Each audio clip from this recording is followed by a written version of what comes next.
কুসুমের ছলচাতুরি এবার ধরে ফেলা মাত্রই এবার কুসুমকে শাসানোর চেষ্টা করলো দেবলীনা। হ্যাঁ বন্ধুরা, ভিডিওতে লাইক দিয়ে দেখতে থাকুন। যে মুহূর্তে কিনা দেবলীনা বলতে থাকে যে এই সমস্ত কর্মকাণ্ডগুলো না তোমার রীতিমতো ফ্লপ হয়ে যাবে কুসুম, কারণ যখন কিনা ইন্দ্রাণী আন্টি জানতে পারবে না যে তুমি ইন্দ্রাণী আন্টিকে বোকা বানানোর চেষ্টা করে ইন্দ্রাণী আন্টির মূল্যবান সময়গুলো তুমি এরকম করে অপচয় করেছো, তার পরবর্তীতে ইন্দ্রাণী আন্টি যে তোমার কী হাল করবে তুমি হয়তো নিজেও সেটা কল্পনা করতে পারছো না। কুসুম ঠিক সেই মুহূর্তে কুসুম বলতে থাকে যে যখন কিনা দেবীমা জানতে পারবে যে আমার এই সামান্য প্রচেষ্টার কারণে তার ছেলেকে সে আবারও ফিরে পেয়েছে এবং তাদের সম্পর্ক আবারও ঠিক হয়ে গিয়েছে, আমি নিশ্চিত যে দেবীমা আমার দিক থেকে মুখ ফিরিয়ে নিতে পারবে না। সে আমাকে অবশ্যই ক্ষমা করবে, কারণ সেই তো বলে যে কারো ভালো করার জন্য যদি কোনো মিথ্যে আশ্রয় নেওয়া হয় তাহলে সেটাকে মিথ্যে বলে গণ্য করা হয় না, তাহলে সে আমার উপরে কেনই বা অভিমান করবে।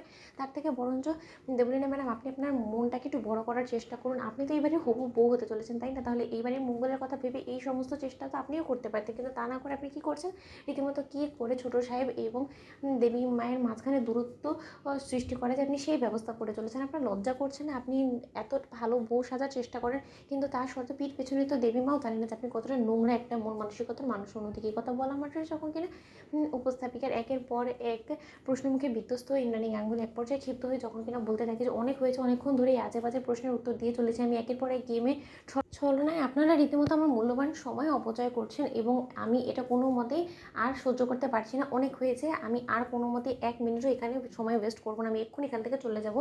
আই সরি, এক্ষুনি এই ক্যামেরা অফ করে এই শ্যুটটা এখানেই শেষ করুন। ঠিক সেই মুহূর্তে ইন্দ্রাণী গাঙ্গুলি যখন সেখান থেকে উঠে চলে যেতেন, ঠিক সেই সময় দেবলীনা কুসুমের কাছে গিয়ে বলতে থাকে যে কী কুসুম সরকার, এবার তুমি কী ম্যাজিক করবে বলো তো? বলেছিলাম না যে ইন্দ্রাণী আন্টি কিছুক্ষণ বাদেই এক পর্যায়ে বিরক্ত এখান থেকে উঠে চলে যাবে। হলো তো, মিললো তোমার কথা? ইন্দ্রাণী আন্টিকে না আমার থেকে ভালো কেউ চেনে না। ঠিক সেই মুহূর্তে কুসুম ছুটে গিয়ে যখন কিনা আয়ুষকে বলতে থাকে যে ছোটো সাহেব আপনি চুপ করে দাঁড়িয়ে থাকলে কী করে চলবে বলুন তো? আপনি কিছু একটা তো করুন। আপনার মা আপনার চোখের সামনে থেকে উঠে চলে যাচ্ছে। আমরা এতক্ষণ ধরে চেষ্টা করছিলাম যাতে দেবীমা আপনার সঙ্গে বসে কথা বলে, আপনার সম্পর্কে প্রশ্ন করলে হয়তো বা সে কিছু একটা আপনাকে নিয়ে বলবে এবং আমাদের সেই সকল চেষ্টাকে ব্যর্থ হতে দিয়েন না। আপনি প্লিজ কিছু একটা করুন ছোটো সাহেব। ঠিক সেই মুহূর্তে ঈশান তখন সেখানে চলে আসে এবং এসে বলতে থাকে যে ভাইতে তুই দাঁড়িয়ে দেখছিস কি জাদু করছে? এটা বলছে তুই সেটা কর না, কিছু একটা তো চেষ্টা কর মাকে আটকানো। মা একবার যদি চলে যায় তাহলে এই সময় আর কোনো মতেই ভাইদা তুই ফিরে পাবি না, এটাই লাস্ট চান্স ভাইদা।